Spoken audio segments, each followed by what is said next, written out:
अग्रवाल संगठन महिला इकाई सूरत द्वारा आजादी के अमृत महोत्सव के उपलक्ष्य में आप सभी का स्वागत है। मैं कविता अग्रवाल और मैं ईशा अग्रवाल आज का कार्यक्रम एक शाम बेटियों के नाम कवि सम्मेलन की शुरुआत करते हुए सभी का अभिवादन करते हैं। बेटियां सबके मुकद्दर में कहाँ होती है? बेटियां सबके मुकद्दर में कहाँ होती है? खुदा को जो घर पसंद आए बेटियां वहाँ होती है। अरे वाह, क्या बात कही है कविता जी। इस पे मैं भी दो लाइनें सुनाना चाहूंगी। इरशाद तो कहिए। एक मीठी सी मुस्कान है बेटी, एक मीठी सी मुस्कान है बेटी। ये सच नहीं कि मेहमान है बेटी, ये सच नहीं कि मेहमान है बेटी। उस घर की भी पहचान बनती है जिस घर से अनजान है बेटी। कार्यक्रम की शुरुआत करते हैं दीप प्रज्वलन से और मैं स्टेज में बुलाना चाहूंगी हमारे संगठन के श्री राजेश जी भालुका, श्री रतन जी भालुका, श्रीमती सुनीता जी अग्रवाल और श्रीमती सुमन जी चोपड़िका को स्टेज पे।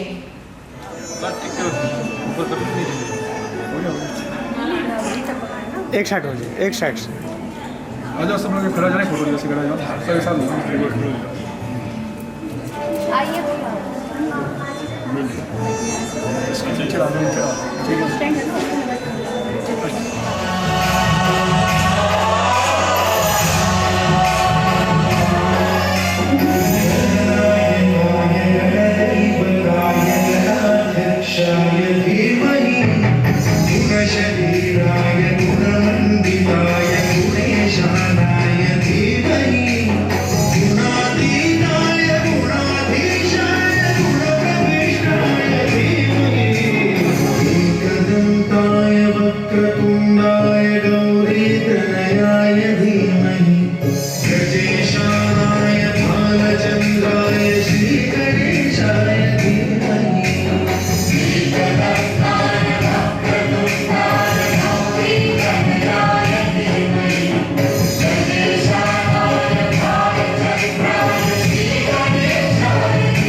श्री राजेश जी भारुका, राष्ट्रीय महामंत्री, और श्री रतन जी दारुका, प्रदेश अध्यक्ष को बुलाना चाहूंगी कि वो आगे आए और महिलाओं का मोमेंटो से सम्मानित करें।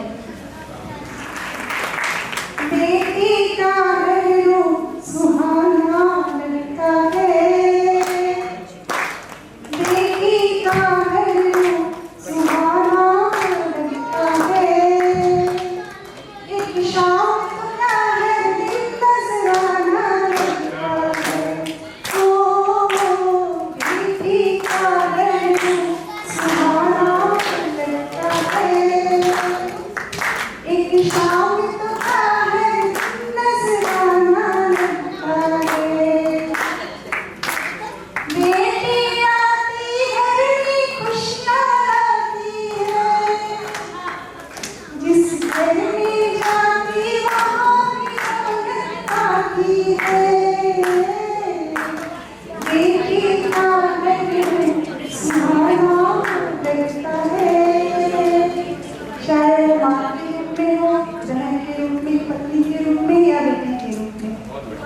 कुछ लाइनें मैं हमारी सभ्यता को संस्कृति को समर्पित करते हुए कहना चाहती हूँ।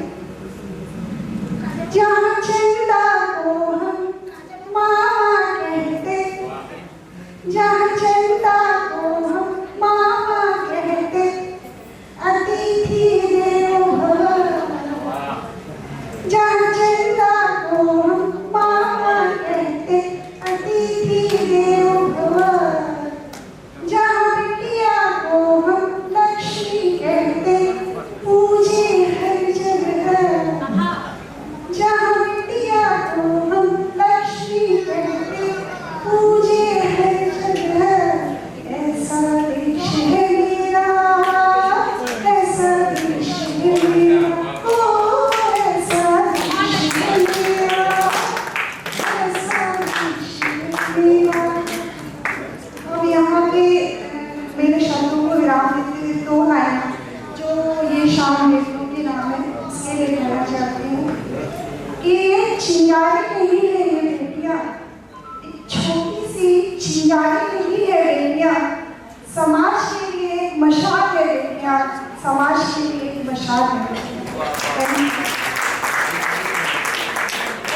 महिला इकाई सूरत द्वारा आयोजित कवि सभा में उपस्थित आप सभी श्रोताओं का मैं हार्दिक स्वागत, हार्दिक अभिनंदन करता हूं।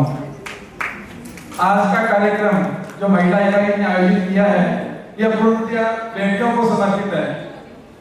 इन लोगों ने आज शाम को एक प्रतियोगिता रखी, आपकी आवाज आपकी पहचान, जिसके अंदर हमारे समाज की बेटियां और महिलाओं ने अपनी कविताएं अपने मुख से सुनाई। यहाँ पे उस कार्यक्रम का उद्देश्य हमारा इतना ही था कि हमारे समाज की जो भी टैलेंट है, प्रतिभा है, वो चाहे गायन के हो, चाहे सिंगर हो, लेखन में हो, उसमें आगे आए और अपनी प्रतिभा को विकसित कर सके।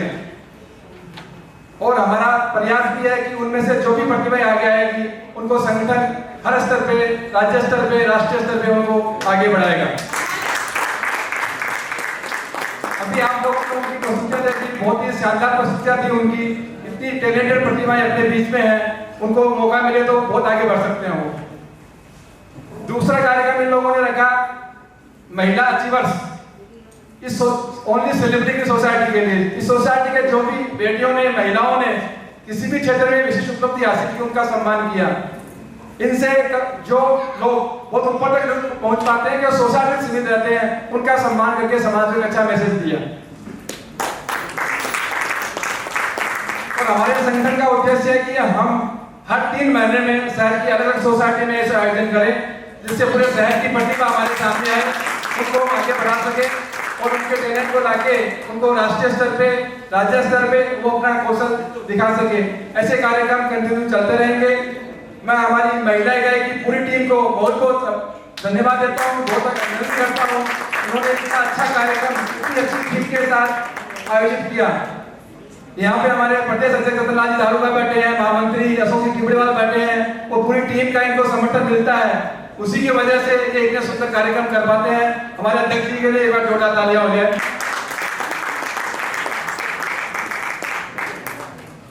आज आप सभी कवि सम्मेलन सुनने आए हैं, मैं आपका ज़्यादा समय नहीं ले रहा हूँ, बस मैं इतना कुछ कह के मेरी वाणी को विराम देता हूँ। आगे सोनल जी को बोलता हूँ, कवि सम्मेलन को स्टार्ट करें। मैं चाहती हूँ कि हमारे समाज, हमारे परिवार की जो बेटियों की आज प्रतिभा हमने देखी, उपलब्धियां हमने देखी, उनके सम्मान में तालियों का महोत्सव होना चाहिए।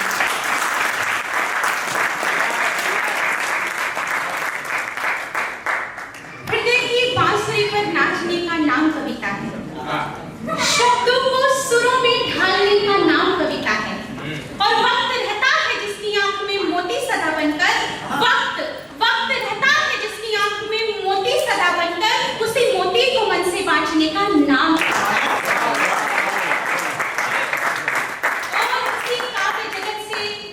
परिवार की मैं बेटी कवित्री सोनल जैन आप सभी का हिंदी साहित्य की तरफ से स्वागत करती हूँ, अभिनंदन करती हूँ। हमारे कार्यक्रम की गरिमा, हमारे अतिथियों का भी बहुत बहुत स्वागत करती हूँ, अभिनंदन करती हूँ। आप इस कार्यक्रम के शिखर कलश हैं, आपकी उपस्थिति को नमन करती हूँ। माइक वाले भैया, माइक की इनको बंद कर दो, बेस बढ़ा दो, इसका सेटिंग ठीक रखो, भगवान आपकी सेटिंग ठीक रखे। देखिए, केवल मुस्कुराना नहीं है, ये कवि सम्मेलन का मंच है, एक बार तालियों से अपनी उपस्थिति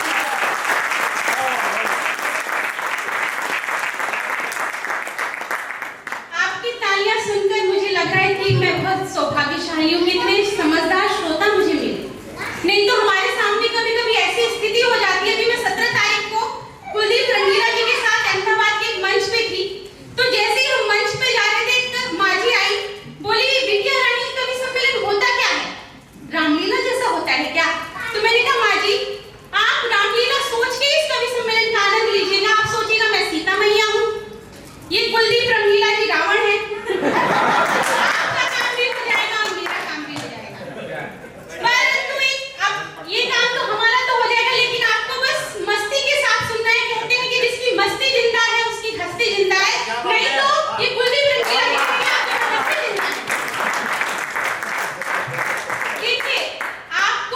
की बातें होंगी, देशभक्ति की बातें होंगी, प्यार मोहब्बत की भी बातें होंगी, परंतु इस मंच से अपने कर्तव्य का निर्वहन करना चाहती हूँ। ये मंच बेटियों को समर्पित है, तो 4 पंक्तियां मुझे याद आ रही है, रेहाना पंक्तियां में पढ़ती हूँ कि दिल बहलाने का सामान न समझा जाए। मेरी अग्रवाल संगठन की मैं इनको बहनें कहूँ, मित्र कहूँ, मुझे नहीं पता, मैं अपना परिवार कहूँ इनको। आप यकीन नहीं मानेंगे, इस मंच को सजाने के लिए उन्होंने पिछले 2 महीने से मेहनत की। मैं सभी का नाम नहीं लिया, सुनीता जी, सुमन जी, कविता जी, रेणु जी, सभी का नाम, सरला जी, मैं संभव नहीं है, पर मैं चाहती हूँ इनके सम्मान में एक बार तालियां होनी चाहिए। एक बात और कहना चाहती हूँ, आपके उत्साह देखकर दिनेश दिग्गज जी कह रहे थे कि ये महिलाएं तो सीमा पार भी आयोजन कर सकती हैं। तो अभी राजेश जी ने आपको भविष्य की भूमिका बताई थी कि हमको अगले हर 3 महीने में कवि सम्मेलन करना है, तो अब सीमा पार की तैयारी कर लीजिए आप कि दिल बहलाने का सामान ना समझा जाए, मुझको अब इतना भी आसान ना समझा जाए कि दिल बहलाने का सामान ना समझा जाए, मुझको अब इतना भी आसान ना समझा जाए, और मुझको भी बेटों की तरह जीने का हक चाहिए, इसको गद्दारी का ऐलान ना समझा जाए।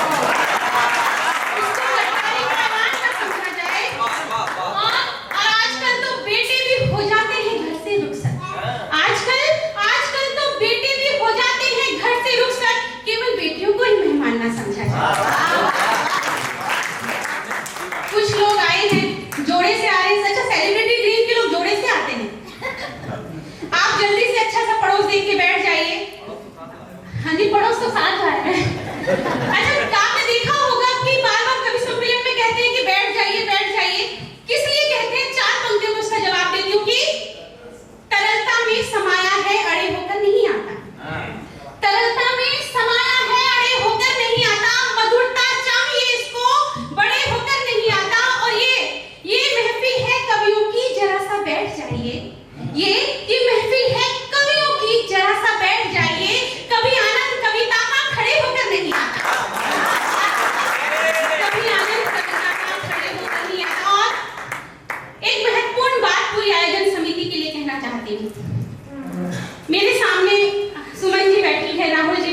आदरणीय सर बैठे हैं, राजेश जी बैठे हैं, राजेश जी बैठे हैं, दूसरे राजेश जी, तीनों राजेश जी साथ में बैठे हैं, रतनलाल भारूका जी बैठे हैं, आदरणीय सर बैठे हैं, श्याम जी, आदरणीय सर, किसी का मुझे नाम नहीं पता, मैं माफी चाहती हूँ, अनिल जी बैठे हैं, वीके सोनी जी बैठे हैं, बसंत जी बैठे हैं, आप भी बैठे हैं आदरणीय।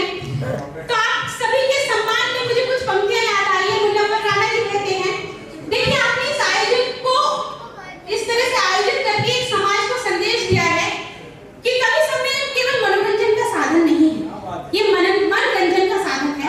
और इसके माध्यम से केवल मैं इसको कहते हुए गर्व महसूस करती हूँ कि वर्तमान में केवल कवि सम्मेलन ऐसा एक आयोजन है जो आपके परिवार में काव्य संस्कार के साथ साथ पारिवारिक संस्कार का रोपण करता है। तो मैं आप सभी के लिए जितने भी अतिथि हैं, पूरी आयोजन समिति के लिए 4 पंक्तियां मुझे मनोहर राणा जी की याद आ रही है कि नए कमरों में चीजें पुरानी कौन रखता है, नए कमरों में चीजें पुरानी कौन रखता है, परिंदों के लिए कुंडों में पानी कौन रखता है, ये तो आप हो संभाले हुए हो इस विरासत को, ये तो आप हो संभाले हुए हो इस विरासत को, वरना आजकल बुजुर्गों की निशानी कौन रखता है। चलिए, मैं आपके परिवार, आपके शहर की बेटी हूँ, मुझे तो आप सुनते रहेंगे, मैं ज्यादा समय नहीं लूंगी। मैं चाहती हूँ कि बड़े कवियों का एक छोटा सा परिचय आपके बीच में रखूं। सबसे पहले नंबर पर आपको एक कवि दिख रहे होंगे, इनको देख, ये हमारे काव्य जगत के मिस्टर यूनिवर्स हैं। आपको इनको देखकर लग रहा होगा कि ये प्यार मोहब्बत की बातें आपसे करेंगे, परंतु ये ऐसा एक युवा कवि, क्योंकि इनकी उम्र ही ऐसी है, परंतु एक ऐसा युवा कवि जिन्होंने अपनी लेखनी को देश के प्रति समर्पित किया है, भारत माता के प्रति समर्पित किया। और जब वो अपनी ओजस्वी वाणी में आपके बीच में काव्य पाठ करेंगे तो आप मजबूर हो जाएंगे अपनी कुर्सियों से उठकर उनके सम्मान में तालियां बजाने के लिए। मैं क्या चाहती हूँ, एक बार तालियों की गड़गड़ाहट से उनका स्वागत करें।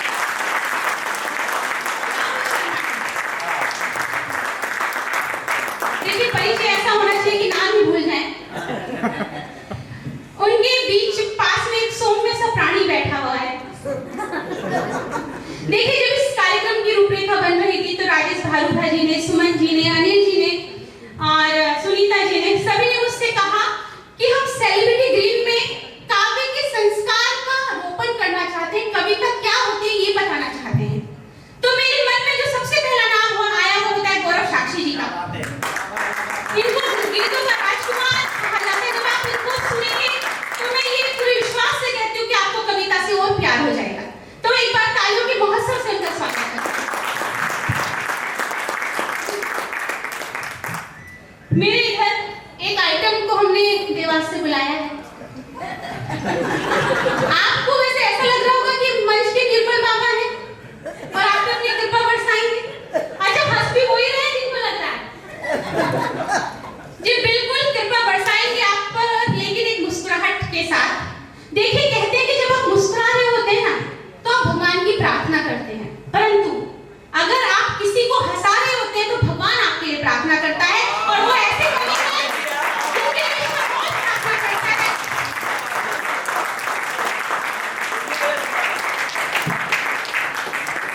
अब हमारे कवि सम्मेलन के डेरा प्रमुख, ये हमारी उपलब्धि है कि वो आज इस मंच पे हैं। मेरे छोटे से निवेदन पर वो आए। बस मैंने कवि सम्मेलन में अपनी 3 साल की यात्रा है, 2 साल तो कोरोना ने खा लिए। 3 साल की यात्रा में मेरी ये उपलब्धि हुई कि दिनेश दिग्गज जी मेरे छोटे से निवेदन पर सूरत में पधारते हैं। तो मैं चाहती हूँ कि पूरा मंच के साथ उनका स्वागत किया जाए।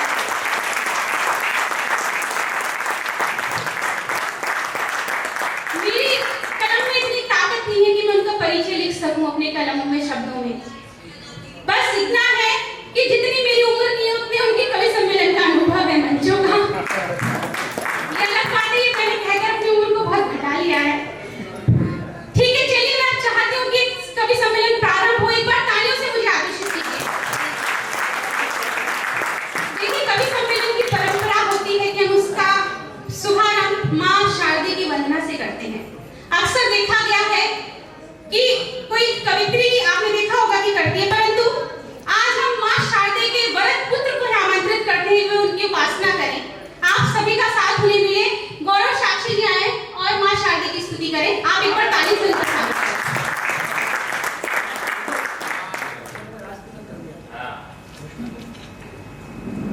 सर्वप्रथम माँ बागेश्वरी वागेश्वरी को प्रणाम।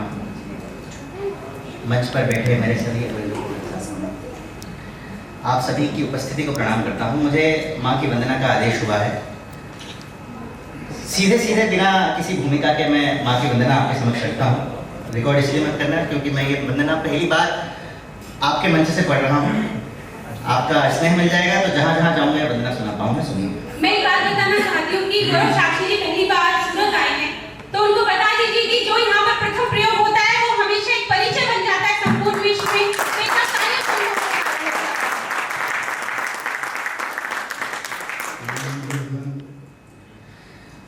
नमन वाग्देवी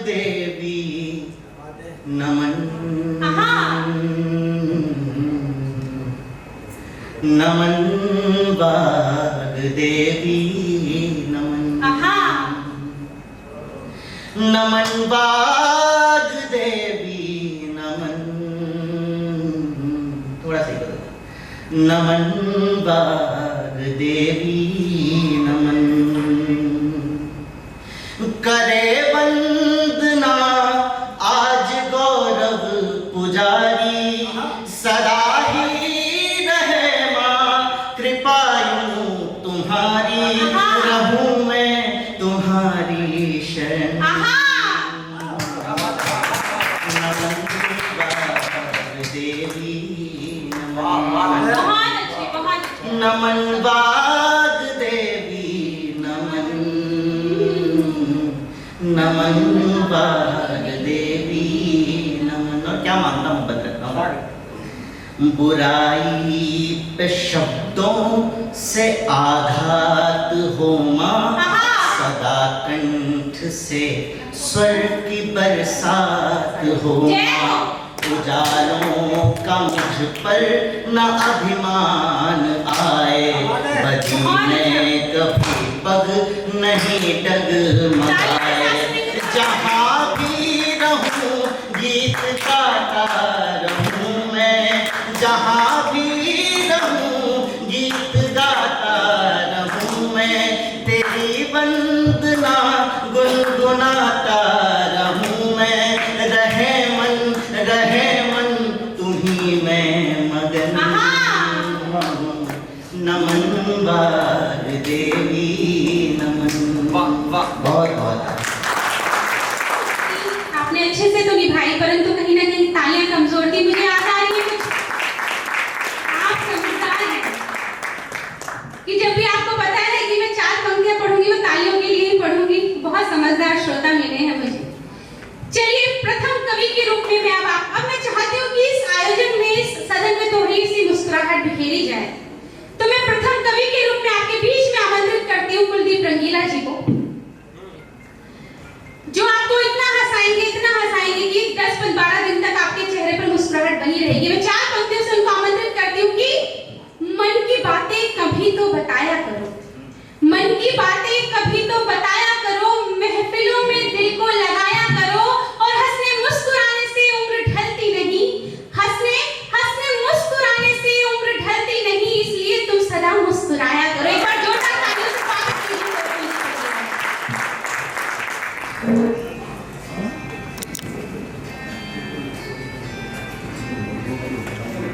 अब क्या एक एक के कान में आके बोलूं कि ताली बजाओ?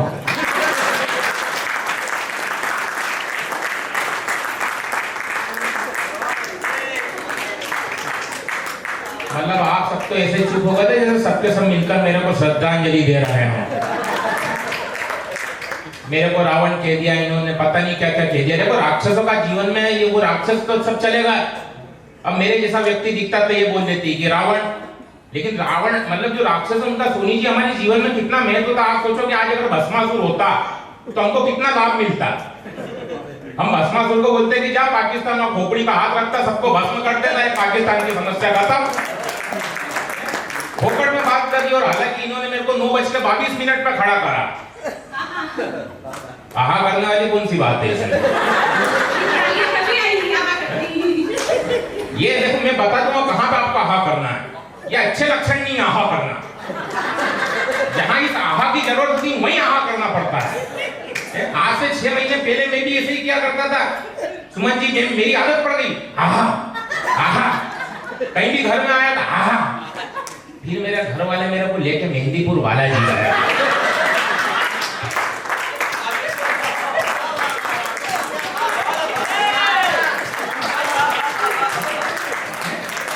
कहीं तो कोई टेंशन नहीं लेना। बेटियों की बात कर रहे हैं साहब, देखो बेटियों से हमें स्नेह करना चाहिए। वो खुशनसीब लोग हैं जिनके घर में बेटियां होती है। बेटियों से स्नेह करो। अगर आपकी बेटी नहीं है तो आपके भाई की बेटी होगी, उससे स्नेह करो। और वो भी नहीं करना है तो ससुर की बेटी तो है ही।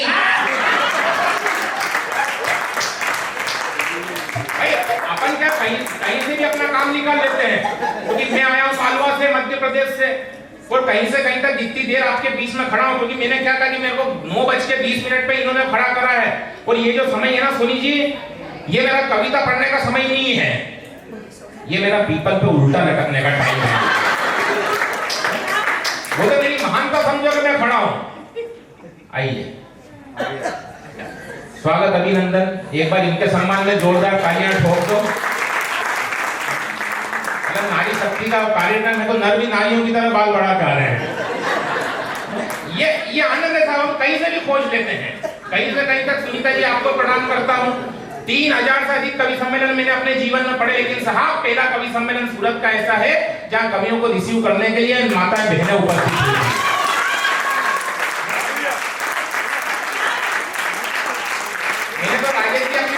फोन ठोक दिया आने के बाद में, खींच बोले क्या हुआ? मैंने कहा माँ भी लेने तेरे को आना है। आदत बिगाड़ रहे हो आप हमारी। लेकिन कहीं से कहीं तक बहुत अच्छा कवि सम्मेलन में बधाई देना चाहता हूँ सोनल जी को। बहुत अच्छा कवि सम्मेलन की इन्होंने शुरुआत करी। साहब आपके यहाँ की गौरव है सोनल जी। एक बात मैं कह देना चाहता हूँ, 4 पंक्ति इनकी अगवानी में पढ़ना चाहता हूँ। साहब आप खुशनसीब लोग हैं। देश में एक बड़ी कवित्री हुई अभी तक जिन्होंने बड़ी संचालक रही, जिनका नाम था सावित्री गोचर, और उनके बाद में अगर आने वाले भविष्य में कोई नाम होगा तो वो आपकी सोनल जी।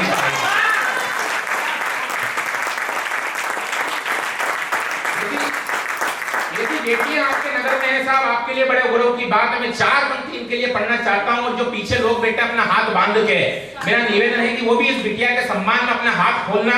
मैं निवेदन करता हूँ कि हर गली, हर शहर, हर मकान सुनेगा, हर गली, हर शहर, हर मकान सुनेगा।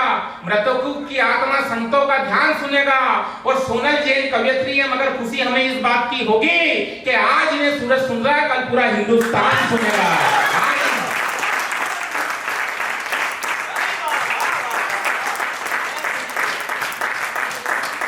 ये मुस्कुराहट देखने को लिए हम तरस गए थे साहब, क्योंकि 2 वर्ष पहले अगर कवि सम्मेलन करा, इन्होंने पहले भी कवि सम्मेलन कराया सुनीता जी। और पहले हमको जब बुलाते थे ना, कवियों को बुलाते थे तो कवियों को फोन लगाओ, तो कवि बोलते थे 50,000 लूंगा, 1 लाख लूंगा, 2 लाख लूंगा। पर आजकल कवियों को फोन लगाओ तो कवि मिलते ही नहीं है। उसका सबसे बड़ा कारण है कि कवियों ने काम धंधे पकड़ लिए। किसी ने समोसे की दुकान डाल ली, कोई 70 रुपए की नमकीन लाके 100 रुपए में बेच रहा है। ये स्थितियां हो गई है साहब, साड़ियां बेच रहे हैं, ये हालत हो गई। लेकिन मैं निवेदन कर देना चाहता हूं, 2 वर्ष कोरोना काल में जिसको देखो उसके चेहरे पे मास्क, जिसको देखो उसके चेहरे पे मास्क। मैं तो टेंशन में था कि ऐसा ना हो कि आने वाले साल 2 साल आदमी के चेहरे बाली और शिवरिंग जैसे हो जाए।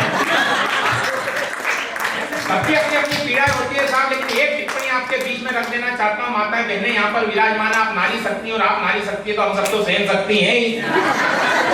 निवेदन करता हूँ, 2 वर्षों में साहब आदमी की सबसे मूलभूत आवश्यकताएं होती है रोटी, कपड़ा और मकान। सोनी जी एक बड़ी टिप्पणी इस मंच से कह देना चाहता हूँ कि आदमी की 3 सबसे महत्वपूर्ण आवश्यकताएं होती है रोटी, कपड़ा और मकान।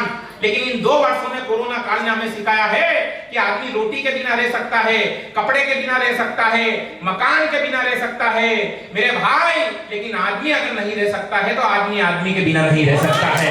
ये 2 वर्षों में हमने सीखा है। ये सीखा हमने 2 वर्षों में साहब। हालत क्या हो गई कि कवियों की न शादी है, न मृत्यु भोज प्रसादी है, न भंडारा। ये हालत 2 वर्षों की साहब। न शादी है, न मृत्यु भोज प्रसादी है, न भंडारा, न संचालक, न माइक है, न हंगामा, न अंगारा। और खरीदा था कभी कुर्ता जो मैंने मंच की खातिर, उसी कुर्ते को फड़वा के सिलाए मास्क 18।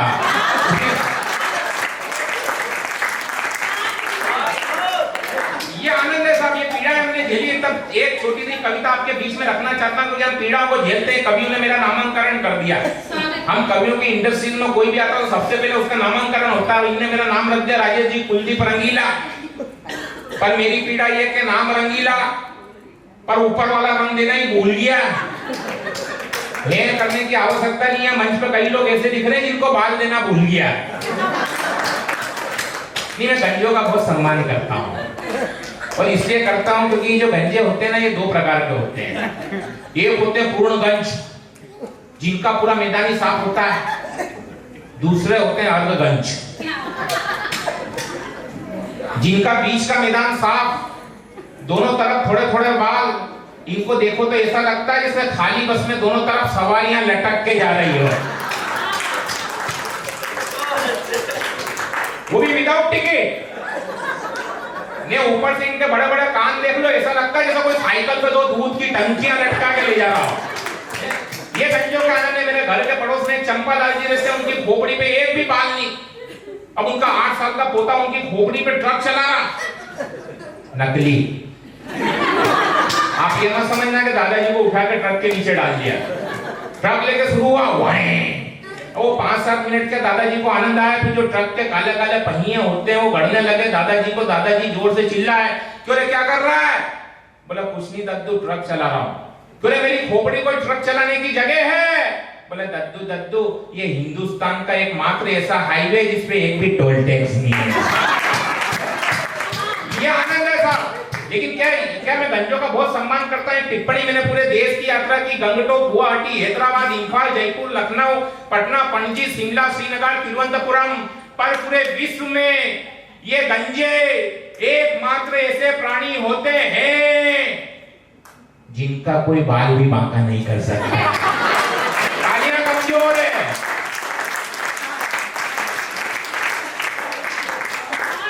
कि छूने से फैली महामारी कोरोना के काल में, तालियां सांस साथ उठेगी, कविता का आनंद आएगा। कि छूने से फैली महामारी कोरोना के काल में, कैद हुए सारे नर नारी कोरोना के काल में। और एक टिप्पणी के जो एसी केबिन में बैठ के खेल रहे थे पबजी। साहब क्या बीती है बड़ी बड़ी कंपनियों के मैनेजरों पे, कि जो एसी केबिन में बैठ के खेल रहे थे पबजी, अरे वे भी अब सुनसान सड़क पर बेच रहे हैं सब्जी। ले लो रे तरकारी कोरोना के काल में, कैद हुए सारे नर नारी कोरोना के काल में। और साहब ये नारी शक्ति का आयोजन है, बेटियों का आयोजन है, माता बहनों का आयोजन है। मैं अगली पंक्ति आप तक पहुंचाता हूँ और आपके आनंद की पंक्तियां हो जाए सोनल जी, तो यहाँ से वहां तक सभी घनघोर तालियों के द्वारा इनका सम्मान कर देना कि माता बहनों पे कोरोना काल में क्या गुजरी। अरे ब्यूटी पार्लर खुलेंगे कब तक पत्नी हमसे पूछे। और अगली पंक्ति संभाल लेना, अरे ब्यूटी पार्लर खुलेंगे कब तक पत्नी हमसे पूछे। अरे 2 महीने में निकल चुकी है साजन मुख पर मूछे।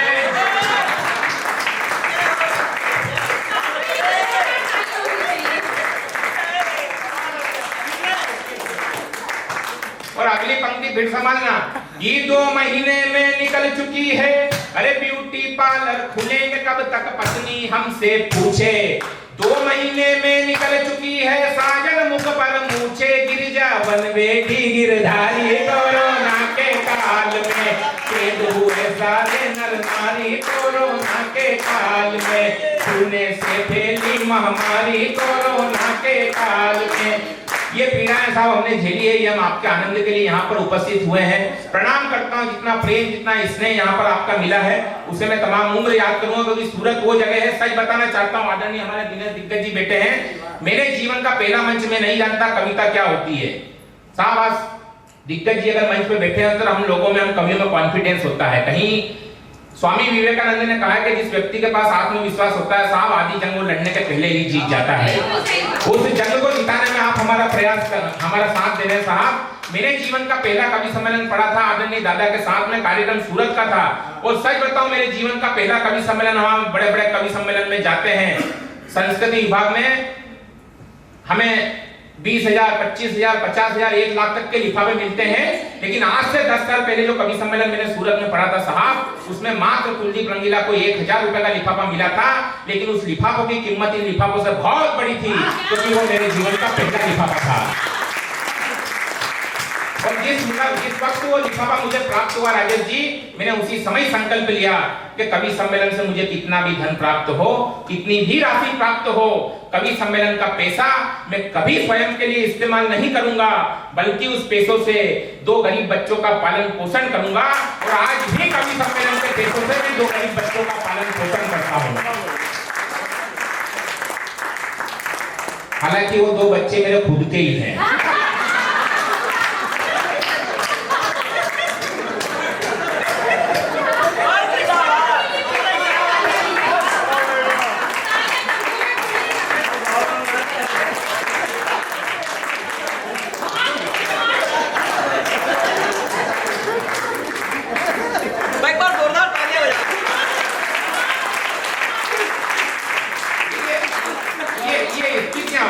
कवि को कभी गंभीरता से मत लो।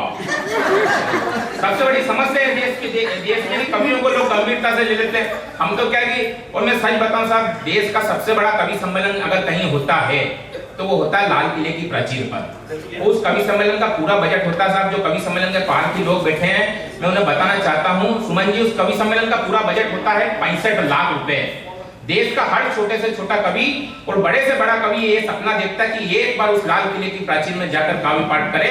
लेकिन सूरत वालों, आपके आशीर्वाद से उस दिल्ली के लाल किले के कवि सम्मेलन में कुलदीप रंगीला 1 बार नहीं, 2 बार नहीं, बल्कि आपके आशीर्वाद से पूरे 3 बार गया है कविता सुनने के लिए।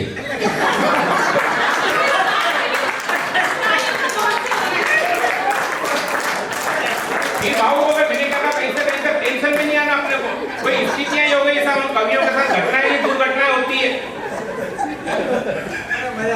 और ये तो वैसे भी प्रेम का आयोजन है, यहाँ पैसा मायने नहीं रखता साहब। यहाँ ये कवि उपस्थित हुए तो आपका प्रेम पाने के लिए उपस्थित हुए हैं, और आपकी तालियां जो प्रेम के रूप में इन कवियों को मिलेगी, उन तालियों को लेकर हम हिंदुस्तान की यात्रा करेंगे।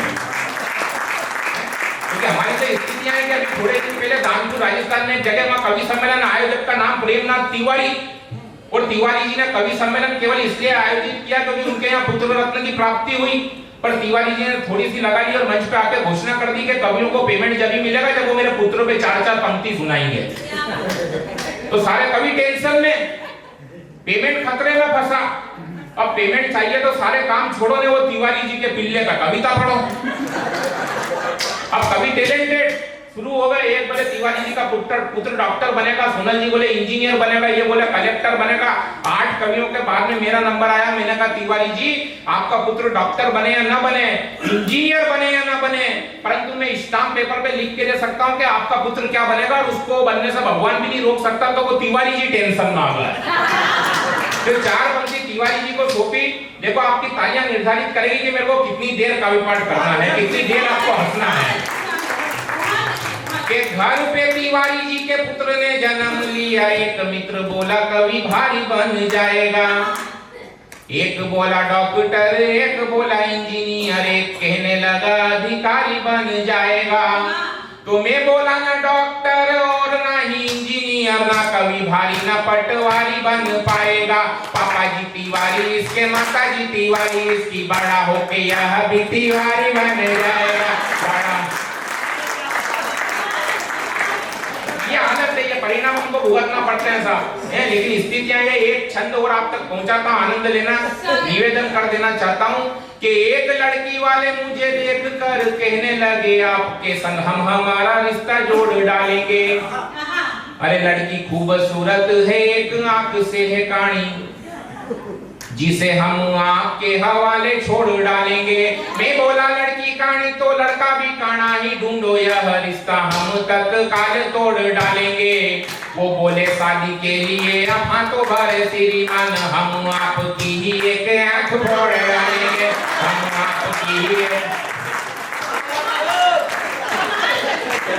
आइए आप सुन रहे हैं, बहुत अच्छा सुन रहे हैं। एक छंद आप तक और पहुंचाता हूँ। कभी लोग क्या कई बार नामांकन भी करते हैं कि एक मित्र के घर एक पुत्र ने जन्म लिया, नाम पूछा, मैं बोला नवीन रख दीजिए।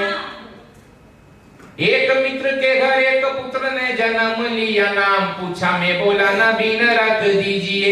एक वर्ष बाद दूजे पुत्र ने जन्म लिया, नाम पूछा मैं बोला प्रवीण रख दीजिए। तीजा पुत्र हुआ तो वो मुझसे झगड़ पड़े, इसके नाम के पीछे भी बीन रख दीजिए। मैं बोला एक का नबीन, दूसरे का है प्रवीण, तीसरे का नाम सोयाबीन रख।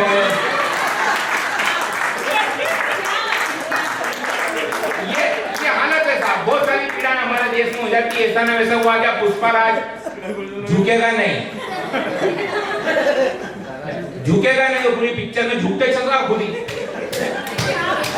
हालत ये हो गई है साहब। लेकिन मैं बोलता हूँ कि अगर थोड़ा सा झुकने से आपके संबंधों में मजबूती आती है तो हमें झुकना बहुत जरूरी है। क्योंकि साहब पुष्पराज झुके या ना झुके, पर कुलदीप रंगीला झुकेगा। उनके आगे झुकेगा जिनके हृदय में सच्चाई है। कुलदीप रंगीला उसके आगे झुकेगा जो उसे जन्म देने वाली माई है। कुलदीप रंगीला उसके आगे झुकेगा जिसने इस मिट्टी के लिए अपनी जान गंवाई है। और कुलदीप रंगीला उसके आगे झुकेगा जिसने फिल्म कश्मीर फाइल बनाई है। कुलदीप रंगीला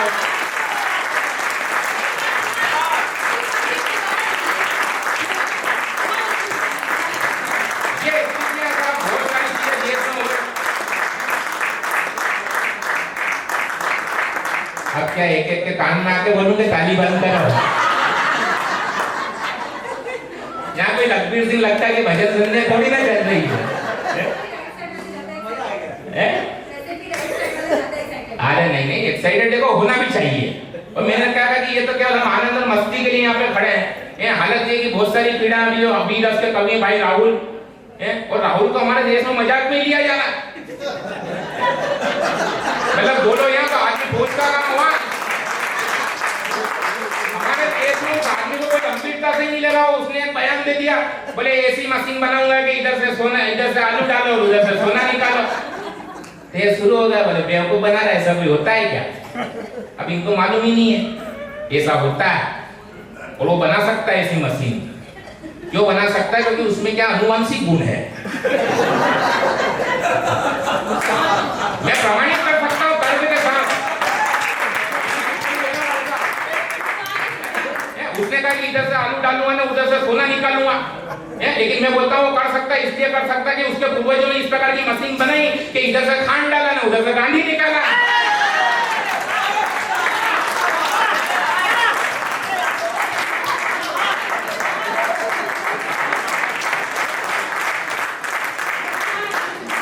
बहुत अच्छा सुन आप साहब ये कवि उपस्थित हुए हैं। क्योंकि हम सब लोग कहते हैं जिससे देखो भाई भारतीय जनता पार्टी ये वो मैं निवेदन कर देना चाहता हूं कि अगर मोदी जी को हमने आगे बढ़ाया, आज पूरा देश अगर मोदी जी के समर्थन में है तो क्यों है। एक पेरोडी गीत आपके बीच पहुंचाना चाहता हूं। मंच का ये जो मेरा कवि मित्र है भाई गौरव साक्षी, ये जब से मोबाइल में लगे इनको यही टेंशन कि मैं पढ़ूंगा क्या, ये तो इतना जम गया। लेकिन कोई सब अपने अपने तेवर होते हैं। गीतों की बात करते हो, गीत क्या आजकल गीतों की परिभाषा बदल गई। पहले गीत आया करते थे, जो बुजुर्ग लोग यहाँ पे विराजमान हैं, कुछ लोग मुझे दिख रहे हैं, सब इतने प्यारे गीत आया करते थे। फिल्में बड़ी प्यारी आती थी, फिल्मों के नाम होते थे जय संतोषी माँ, बाबा अमरनाथ। और आजकल फिल्में आती नाम होते हैं टॉयलेट। इंटरवल में भी आदमी वही देख रहा है। हालांकि ये गीत आया करते थे, एक महिला पिंजरे में एक तोते को रखती थी, उस तोते के सामने खड़े होकर गाना गाती थी, आज मैं जवान हो गई हो मिट्ठू मियां। राजेश जी आपको भरपूर आनंद आ रहा है। अरे मुझ से गुलिस्तान हो गई। वो पिंजरे में से तोता बोलता था। ये गीत हुआ करते थे। और आजकल के गीत कैसे होगा भाई साहब? अरे तेने मारी एंट्री यार, दिल में मची घंटी यार, टन टन टन। ऐसा लगता ही नहीं है कि गीत बज रहा है, ऐसा लगता है जैसे घर के बर्तन उठा के बाहर फेंके जा रहा हूं। जब दूल्हा घोड़ी पे चढ़ता था साहब, आप जानते हो कौन सा गीत बजाया करते थे? जब दूल्हा घोड़ी पे बैठता था और गीत बजता था कि बहारो फूल बरसाओ मेरा महबूब आया है। और आजकल दूल्हा निकलता तो गीत कौन सा बजता है कि तुझे दूल्हा किसने बनाया रे भूतनी है। ये हालत हो गई है। माता बहनें यहाँ पे बैठी जब बेटियों को विदा करते तो आप जानते हो सुमन जी कौन सा गीत बजता है बेटियों की विदाई में? आपको मालूम होगा, बाबुल की जा जा तुझको सुखी संसार मिले। अभी हमारे यहाँ इंदौर में एक शादी हो रही दुल्हन विदा हो रही ना, बाहर बैंड वाला गीत बजा रहा, अरे देख देख देख तू यहाँ वहाँ न फेंक, फेरे की बीमारी होगा सबका बुरा हाल।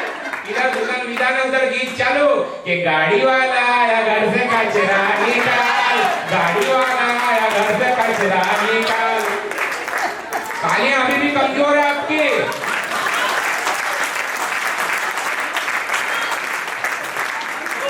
लेकिन साहब एक बात मैं कह देना चाहता हूँ, ये मंच बेटियों का मंच है। उस फिल्मी गीतकार को जिसे एक गीत लिखने का 1 लाख रुपया मिलता है, सुनीता जी एक गंभीर बात कह देना चाहता हूँ, 1 लाख रुपया मिलता है, जिसे मुंबई की भाषा में कहा जाता है एक पेटी। जब उस गीतकार को 1 पेटी मिलती है तो वो 1 पेटी में लिखता है कि मुन्नी बदनाम हुई डार्लिंग तेरे लिए।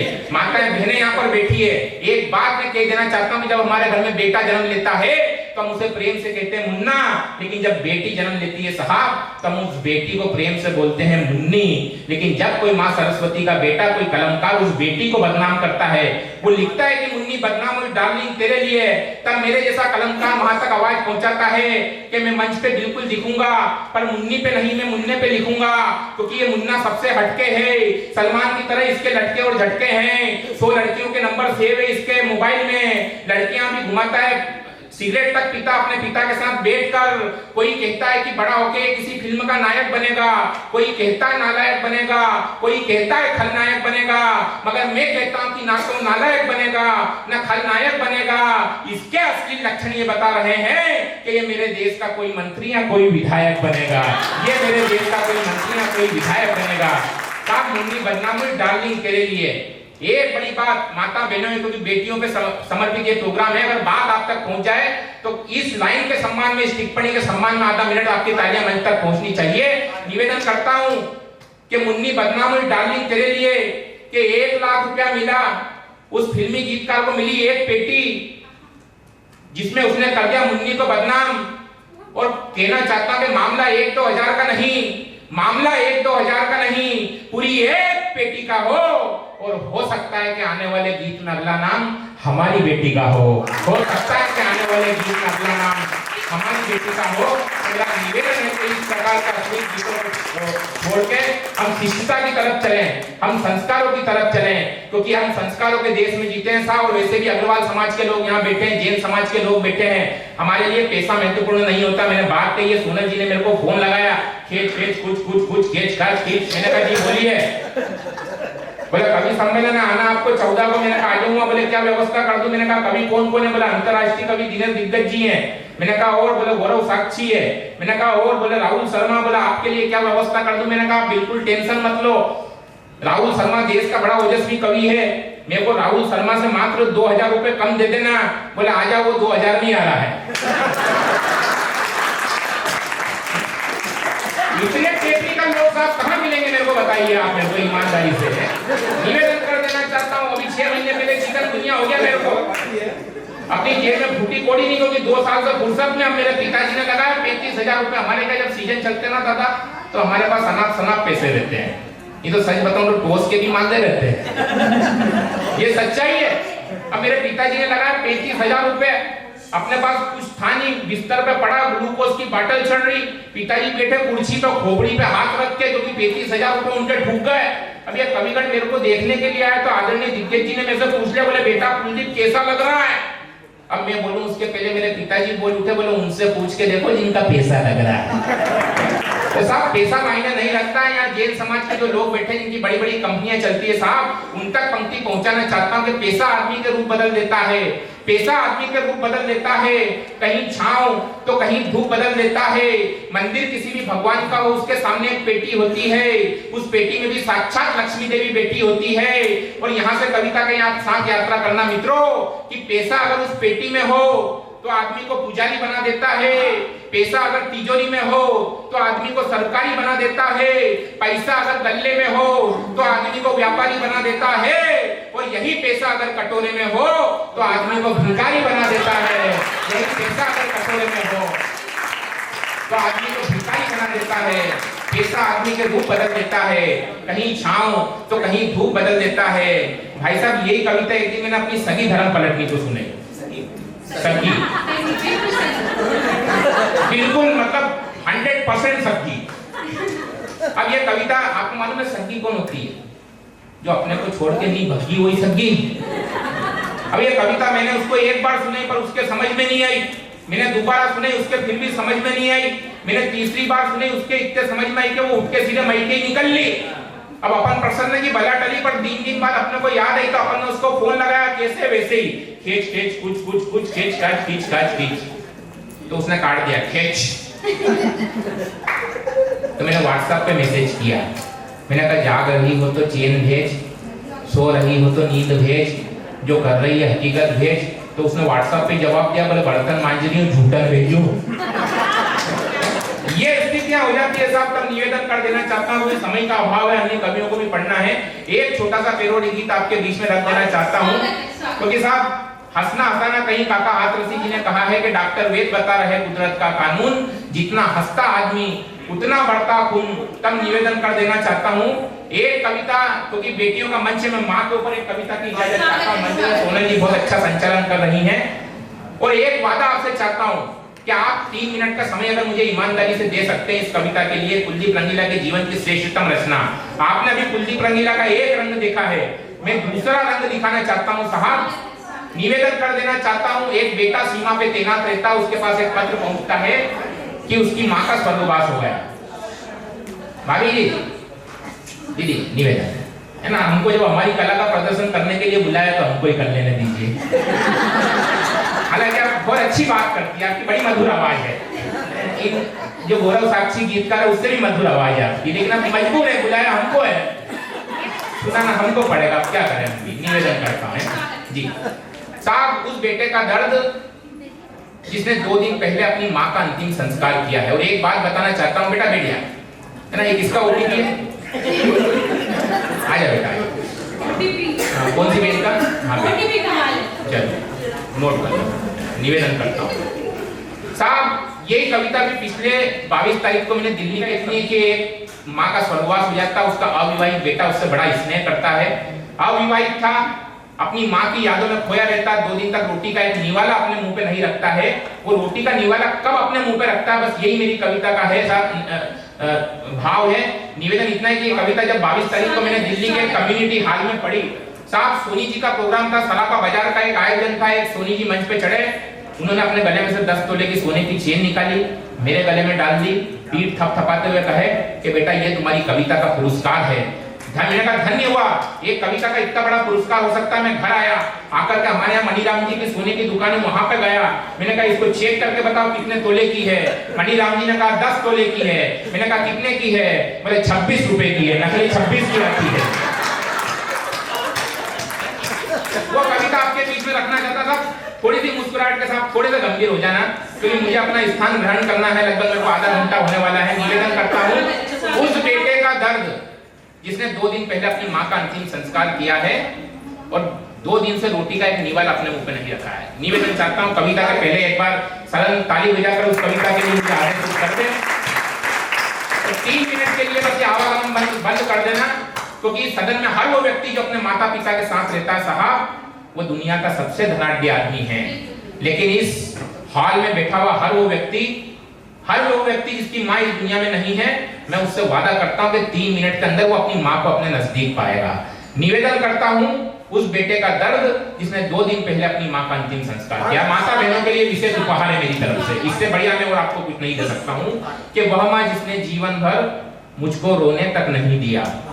अरे वह माँ जिसने जीवन भर मुझको रोने तक नहीं दिया, आज उसी की यादों ने 2 दिन तक सोने नहीं दिया। जो बचपन में मुझे सुलाती मैं उसे सुलाकर आया हूँ, और लगता जैसे माँ के संग में खुद को मिटाकर आया हूँ। लगता जैसे माँ के संग मैं खुद को मिटाकर आया हूँ। और कविता के साथ यात्रा करना मित्रों की उपस्थिति दर्शाने वाले घर में रिश्तेदार थे सब। अरे उपस्थिति दर्शाने वाले घर में रिश्तेदार थे सब, पर फटकार लगाने वाला घर में कोई नहीं था अब। 2 दिन बीते सारे बोले कुछ तो पेट में डालो तुम। माँ बोली सपने में आकर बेटा खाना खा लो तुम। सपने में पाके माँ का दर्शन मैं दौड़ा तब किचन में, फौरन हाथ लगाया मैंने रोटी के डब्बे के बर्तन में। अरे डब्बा खोला, उस डब्बे में मुझको माँ का प्यार मिला। जीवन भर फिर भूख ना लगे ऐसा ही का आहार मिला। अरे घी में लथपथ पतली पतली एकदम छोटी छोटी थी। अरे उस डब्बे में माँ के हाथ की बनी हुई 2 रोटी थी।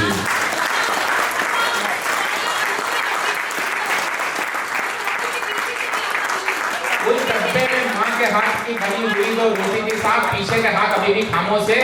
अगली पंक्ति में उन्हें अवसर देता हूँ कि उस डब्बे में माँ के हाथ की बनी हुई 2 रोटी थी। उस रोटी के साथ न सब्जी, ना चटनी, ना भाजी थी। अरे उस रोटी के साथ न सब्जी, ना चटनी, ना भाजी थी। अरे रोटी 2 दिन पहले की थी लेकिन एकदम ताजी थी।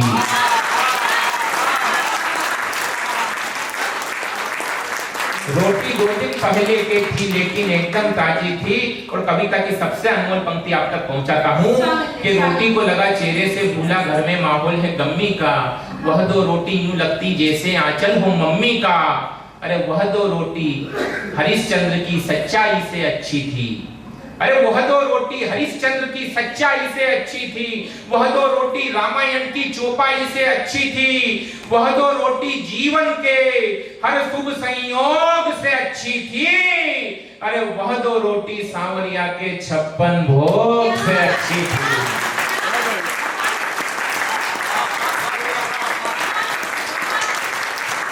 वह 2 रोटी सांवरिया के 56 भोग से अच्छी थी। मित्रों, कविता अपने अंतिम पड़ाव पर है। अगर कुलदीप रंगीला ने ईमानदारी से आपके हृदय पर हस्ताक्षर कर दिया हो तो कविता के अंत में दोनों हाथ ऊपर उठाकर आधा मिनट ताली बजाकर आप मुझे विदा करना। कविता के अंत में अंतिम पंक्ति आप तक पहुंचाता हूं कि वह 2 रोटी जीवन के हर सुख संयोग से अच्छी थी। वह 2 रोटी सांवरिया के 56 भोग से अच्छी थी। रोटी खाकर कुछ खाने की इच्छा मन में जगी नहीं। कसम है मित्रों, माँ की मुझको भूख आज तक लगी नहीं। वर्ष कई व्यतीत हो गए इस घटना के बाद में, जाने कितने लम्हे गुजरे उन 2 रोटी की याद में। माता मुझको भूख लगी मैं नींद में बोला करता हूँ। आज भी रोटी के डब्बे का ढक्कन खोला करता हूँ। भूख देखकर शायद मेरी उस माँ का कलेजा हिल जाए और फिर से किसी दिन डब्बे में माँ की 2 रोटी मिल जाए।